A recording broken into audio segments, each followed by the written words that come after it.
today. Okay. So did we get the thing? We got a couple. Is it the thing? Is it the thing that I've been waiting on? Yes, it's okay. the thing you've been waiting on. There's nothing in here. Listen. Nothing, and it weighs nothing. It's supposed to be metal. It is not metal. It is nothing. So we're done. Okay. You don't have to do anything. See ya. So what's in this box, supposedly, is a thimble. Which I used to collect thimbles. You did? Yeah. Oh, yeah. How did I not know that? I have no idea. Are you making that up? Nope, I don't. Tell me about your thimble collection. No, we're talking why. about this. Just because thimbles are cool and thimbles are weird. There's so many different types of thimbles. Yeah. So were they like grandmother kind of thimbles? Kind of, probably, yeah. What was your favorite one? I had one that's like a triangular one. Instead of being round, it was triangular.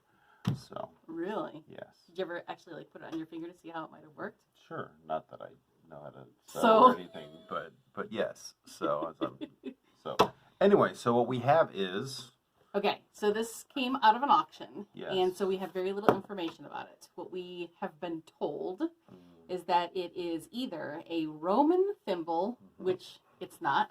Oh, there. It's a Roman thimble, which it's not, because there's only one or two possible Roman thimbles that have ever been suggested.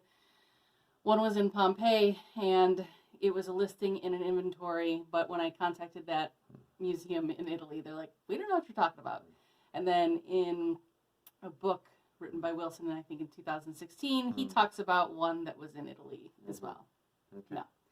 But there is something called the Chersonesus thimble, which is a Scythian settlement that is in the north of the Black Sea that is not too far, relatively speaking, especially by waterway, to Italy. However, this was listed as either a Roman thimble, which I knew immediately was not a possibility. Couldn't possibly be. Or a Middle Eastern. Ah. Middle Eastern. And they had it dated somewhere between 500 and 1,000. And when I took a look at it, I was like, yes, they're not wrong. That's the appropriate time frame. Or maybe as late as 1,200. That's huge, though. It's still Middle Ages, so it works for me. All right. So. You want to do the oh, we might need a knife. Just tear it open. Be careful with it. So, and then I found it was funny because they had an eBay listing. I found after we got it, and they had it listed for $450.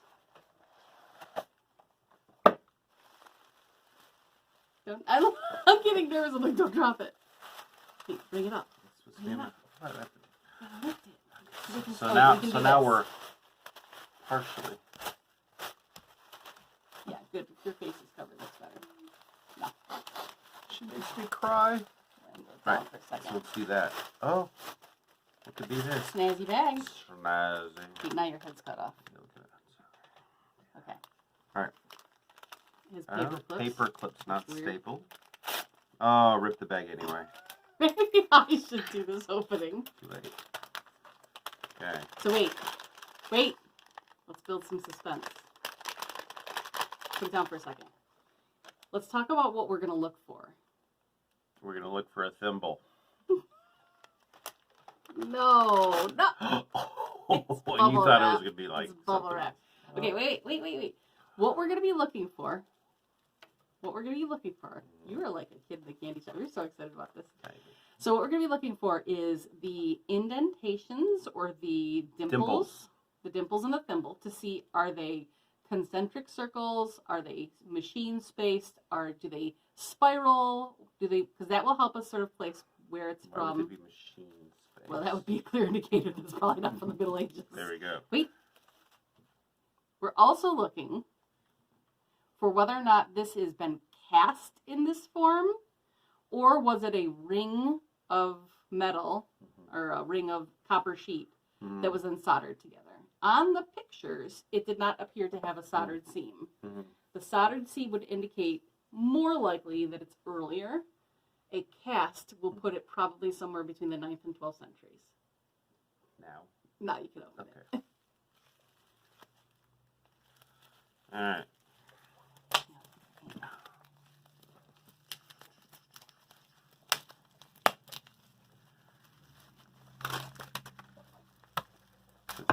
Dissecting this cicada or something.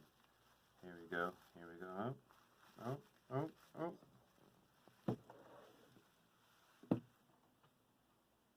Put it back down. Put it back down? Okay. No. But don't you want, I want to see my reaction. Okay. You want to see your reaction? No. Oh, I want to see mine. Okay.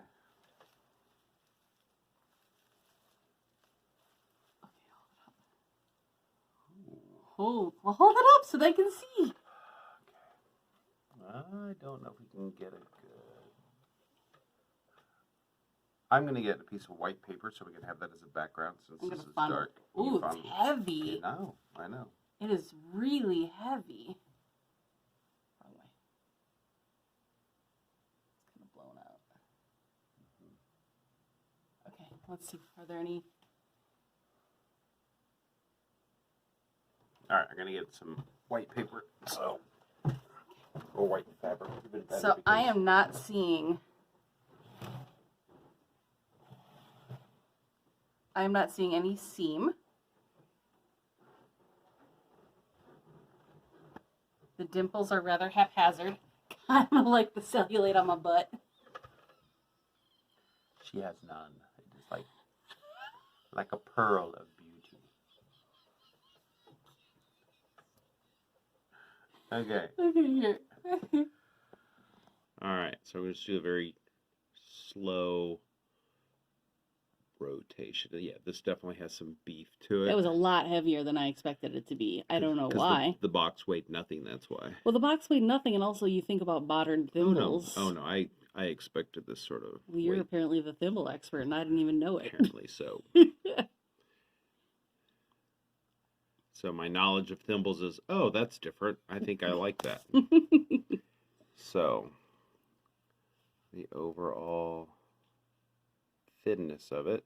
It means somebody. It's not thin at all. Oh. Oh, the metal. You mean? Yeah. I thought you meant the. No, but it's definitely tapered, where it's definitely whiter here. Yes. than Yeah, that was in the here. description. Yeah. So, I want to clean it up a little bit. Don't stop. Damn it. What are you doing? You're not allowed to do any more unboxings. Just wash it with a brush. I know, right? Here, let me clean that up for you. I just had to yell at him because he started scraping off the patina. It's there and it just wants to be clean. It's more like, it's not really patina, it's more, because I'm not polishing, it's just like a little speck of dirt or something, and that should just go away. It took everything I had to not slap your hand. I was like, what are you doing? What are you doing? So definitely used to, now when did metal needles, because you've done your whole sewing tool, so yeah. At what point would holes this fine be something you'd be using on doing needlework? You mean the dimples? Yeah, the dimples. Oh. I mean, that's very much in line with what we're seeing online. My initial reaction is this is probably a Turco-Slavic design between the 9th and 12th centuries. It very much patterns after the Chersonesus thimble that is actually dated to the 2nd century BCE. However, that one was one that had a soldered seam, and this one is definitely completely cast. And we know that the Byzantines between the 9th and 12th century started mass producing them. We also know that this one is different than the ones that came later, especially from Germany, because, okay, hold on. Okay. Let me see it real quick. All right. Okay. You see how it like kind of comes out almost to a point in the middle? It's not sloped and it's not round. It's almost like angled. That particular design is very much Turco-Slavic. Okay, so for me, if you can see, here's the thing: who wore that thing? That thing is huge. Right. So if you look from here going around, it's fairly straight across. But they're definitely hand punched. Like it's not a machine. Right. But then when we're going here, coming back around, you've got this little upward lip. So is that a part of the design? Was there a flaw? I think that's just part of the flaw of the casting. It's just peculiar. But yeah, this is much bigger than I expected. Yeah. What do you think? Maybe it was worn on a thumb? But no. I got duck thumbs. Try me. You know, duck thumbs. Yeah, I've got big fat toe thumbs. Yeah. Because I love you. Okay. All right.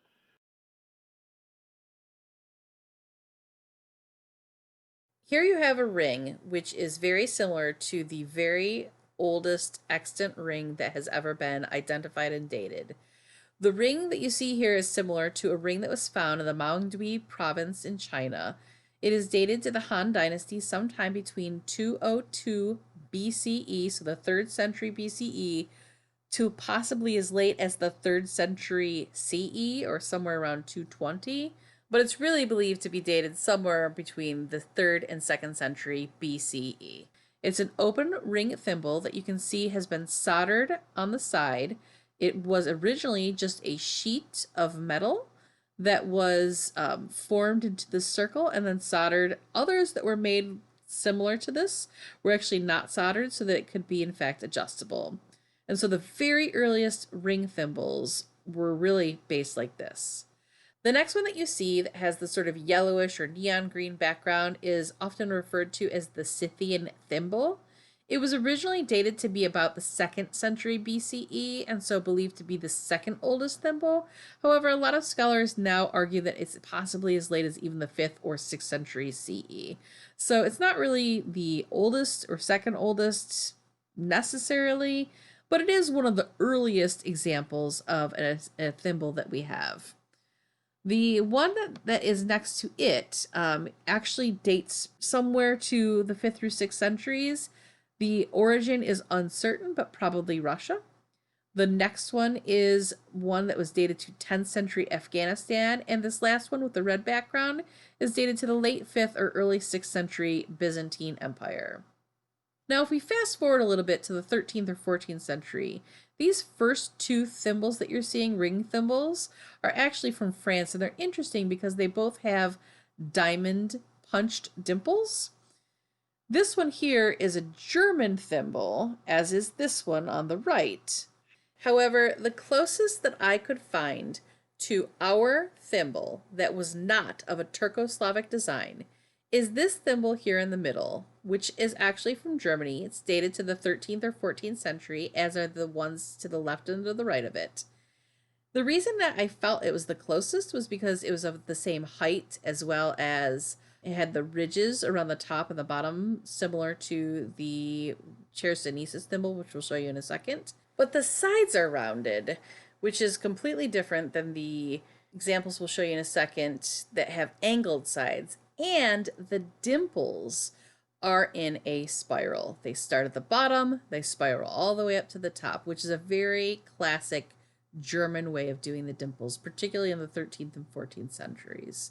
However, if you look at our thimble ring, as well as comparing it to two other rings, which you'll see in a moment, those dimples are done sort of in a columnar kind of way.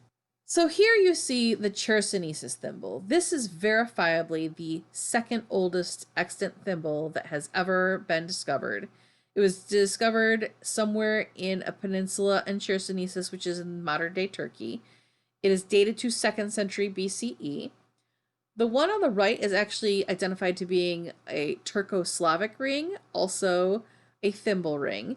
That one, however, is dated between the 9th and 12th century and is actually cast. It is not a soldered sheet that has been stripped.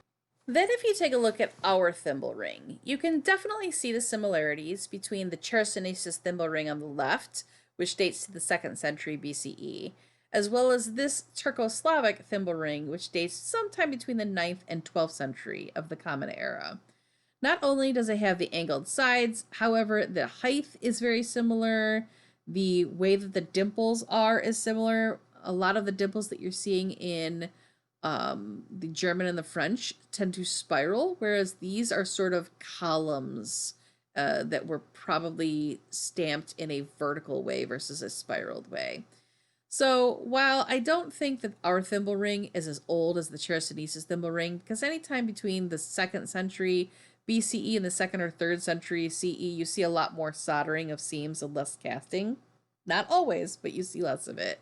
But definitely once we reach the 2nd, 3rd, or 4th century of the Common Era, it is completely plausible that our thimble ring could be that old, but it's definitely made sometime pre-12th century, because if you look at this next slide, these thimbles are all Turco-Slavic in design, and they all suddenly quickly convert from the open thimble ring style to either a skep, which is the rounded domes, or even some of the mosque-inspired pointier thimbles that you see, third one on the top row and then all 3 of them on the bottom row. So there was a definite shift in thimble rings in the 12th and 13th century.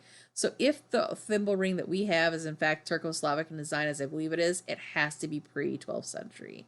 So that's exciting. See, I've got fat thumbs. That doesn't even fit all the way on my phone because my thumb is so fat. I have duck thumbs. So there. Doesn't smell like anything. Should I lick it? No. No, because I might take the patina off. Yes, I'm glad you're learning. See? So I will put. Yeah, the next thing that we're getting in the mail, you should probably not let me touch that at all. After this video, I think, yeah. Probably. I will let you sit there with your hands in your lap. Okay. All right. Okay. Love you. All right. Thank you. Okay. Bye.